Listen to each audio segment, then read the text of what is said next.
Have you ever paused to wonder whether the habits that helped you thrive in your 40s, 50s, or even 60s might now be quietly holding you back? The truth is, aging brings with it an invisible shift, one that creeps in gently and subtly, almost without notice. What once felt normal or even necessary becomes less suited to your current needs, and yet no one really talks about it. There's no big announcement when your metabolism slows down, no alert when your muscles begin to shrink, no conversation when small aches start to mean something more. Instead, most people simply carry on with their trusted routines, unaware that some of those very choices are quietly draining their vitality, clouding their mind, or limiting their independence. And here's what makes it tricky. These habits aren't dramatic. They're not the kind of things that grab your attention right away. They're subtle, familiar, even comforting. But over time, they chip away at the strength, clarity, and freedom you worked your whole life to preserve. So, today let's gently uncover 7 often overlooked habits that can become harmful after age 70. Not because someone says you should stop them, but because your life will feel better when you do. More confident, more energized, and more in control. We'll also talk about small, doable shifts you can make that restore not just your physical health, but your sense of self. This isn't about perfection. It's about awareness and the small adjustments that create big changes. So, grab a cup of tea, get comfortable, and stick with me until the end. You might just recognize a few of these patterns in yourself or someone you love, and you'll walk away with the power to do something about it. Let's begin. Habit 1. Eating the same way you did in your 40s. It might sound harmless. After all, you've been eating this way for decades, right? 3 solid meals a day, maybe a few favorite comfort dishes, portion sizes you're used to. Why change now? But here's the thing. Your body has changed a lot, and it's running on a different operating system now. By the time you're in your 70s, your metabolism slows significantly. Digestion doesn't function quite the same. Your nutrient absorption shifts. And yet many older adults continue to eat out of habit rather than need. The result? Weight gain, bloating, dips in energy, and an increased risk of blood sugar issues. Take Scarlett, for instance. At 75, she didn't consider herself unhealthy, but she noticed something was off. Her usual meals left her feeling heavy and sleepy. She couldn't make it through the afternoon without needing a nap. Her clothes felt tighter, but she hadn't changed her routine. After a gentle nudge from her doctor, she decided to try something different. Smaller portions, more vegetables, a little less red meat and refined carbs. She even started paying attention to when she was actually hungry rather than eating just because it was time. The changes were subtle, but the results weren't. In less than a month, she felt lighter, more alert, and even said her mood had improved in ways she couldn't quite explain. And that's the beautiful truth. Eating less doesn't mean enjoying food less. It means honoring your body's needs today, not what they were 30 years ago. Nutrient-dense meals, healthy fats, fiber-rich veggies, and lean protein can bring a clarity and vitality you didn't know you were missing. Think of it like updating your wardrobe. You wouldn't wear the same size shoes you wore in your 30s, so why treat your meals the same way? This chapter of life deserves an eating style that fuels this version of you. And don't worry, you're not giving up joy. You're simply choosing a more nourishing kind of pleasure, the kind that leaves you feeling full and vibrant. Habit 2. Avoiding strength-based movement. This one is sneaky because it often feels like the safe choice. You're getting older, your joints are a bit stiffer. Balance isn't what it used to be. Lifting more than a grocery bag might even feel risky. So, you slow down, you rest more, you stick to short walks and avoid anything that feels like a strain. It's logical. It's even encouraged by well-meaning friends and family who say, just take it easy. But here's the hard truth. Avoiding muscle-strengthening movement is one of the fastest ways to lose your freedom. Let's talk about muscle loss, also known as sarcopenia. After 70, it accelerates, and you may not even notice at first. There's no pain, no warning, but slowly, it starts to show up in little ways. Needing to use your arms to push up from a chair, getting winded after a flight of stairs, struggling to carry groceries, or feeling unsure of your footing. That's exactly what happened to Gilbert, 82. A minor fall left him shaken, so he cut back on movement. He thought he was being cautious, but over time, things got worse. His legs felt weaker. He needed help with basic tasks. It was a wake-up call. With the help of a physical therapist, Gilbert started slow, 5 minutes a day, standing up from a chair without using his arms, holding soup cans for gentle curls, standing on one foot while brushing his teeth to improve balance. And little by little, his strength came back, and so did his confidence. It wasn't about going to a gym or lifting heavy weights. It was about consistency, about reminding his body every day, "I still need you." And the result? Gilbert didn't just feel stronger, he felt capable. He could get out of bed without hesitation, walk to the store without fear, lower himself to the floor to play with his grandchild, and get back up without help. Here's what most people don't realize: strength equals freedom. And preserving it is one of the most important gifts you can give yourself. You don't need fancy equipment. You don't need long sessions. You just need the willingness to keep showing up for your body in small, intentional ways.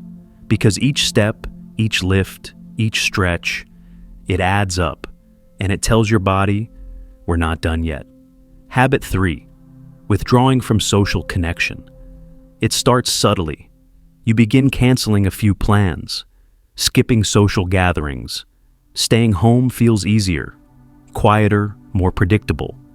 After all, crowds can feel overwhelming, and some of the people you used to spend time with may no longer be around. So, you tell yourself you're fine, that you enjoy the quiet, that solitude is peaceful. And while a little solitude is healthy, isolation is something entirely different, and it can creep in without you realizing it. Here's what most people don't know. Loneliness doesn't just affect your mood, it can impact your physical and mental health just as much as smoking or obesity. It's linked to higher rates of heart disease, depression, memory loss, and even shorter lifespan. Sylvia, 80, experienced this firsthand. After losing her husband, she slowly withdrew from her community. She thought she was just taking time. But months turned into years, and soon every day felt the same, quiet, heavy, and dull. She didn't feel like herself anymore. Her daughter gently suggested trying a senior yoga class. Sylvia resisted at first, but finally agreed. And something surprising happened, not during the exercise, but before and after. The small conversations, the shared laughter, the check-ins from new friends, they reminded her that she still mattered. You don't have to join big groups or throw yourself into noisy events. Social connection can be as simple as a weekly phone call, a short walk with a neighbor, a community group at church, or even joining a hobby group online. These little moments are like vitamins for your spirit. They lift you up, re-energize your brain, and remind you that your present still has value in someone else's life. Because here's the truth: connection is not a luxury, it's a lifeline, and you deserve to feel seen, heard, and valued at every age. Habit 7, neglecting your creative side. This is the hidden habit no one talks about, and yet, it's one of the most powerful. After 70, many people quietly pack away their creativity. They tell themselves things like, "I'm too old for that now," or "It's just a hobby, it doesn't matter anymore." But this quiet act of giving up creative expression can slowly dim your sense of purpose. Think about it. When was the last time you lost track of time doing something just for fun? Painting, writing, singing, gardening, storytelling, crafting, or even cooking something new? These aren't just pastimes, they're pathways to joy, memory, and mental sharpness. Our brains thrive on curiosity. When you create, your mind lights up. You tap into parts of yourself that aren't driven by responsibility, but by wonder. Let me tell you about Ernest. He's 77, and after retirement, he found himself lost in long, uneventful days. He'd always loved woodworking, but hadn't touched his tools in over a decade. One day, his granddaughter asked if he could build her a birdhouse. That small project awakened something he'd forgotten: his passion. Now, Ernest spends a few hours each week in his garage, designing small projects. He's not selling them. He's not seeking praise. He's just doing it because it fills him up. He says those hours make him feel alive. Don't underestimate the power of creative expression, no matter what form it takes. You don't have to be good at it. You just have to do it. Write a poem, try photography, sing along to music, Plant something, draw, even if it's messy. Creativity keeps the mind nimble, the heart light, and the spirit deeply nourished. And more importantly, it reminds you that there's still magic to be made in your life, even now. It's never too late to begin again. Habit 5, brushing off minor health symptoms. It's easy to write things off when you've been through a lifetime of aches, colds, and discomforts. You feel a bit lightheaded and chalk it up to standing up too fast. You're more tired than usual and blame it on poor sleep. A little swelling in your ankles? Probably just the heat. But here's the problem. After 70, your body whispers before it screams. And ignoring those whispers could mean missing out on early detection when something is still small and manageable. Walter, 78, was the kind of man who prided himself on toughness. He avoided doctors unless something was truly unbearable. But over time, he noticed his feet tingling and his vision blurring a bit. He brushed it off until his daughter convinced him to get checked. It turned out to be early-stage diabetes. Caught in time, it was manageable with just diet and exercise. Had he waited longer, the consequences could have been much more serious. That's the thing.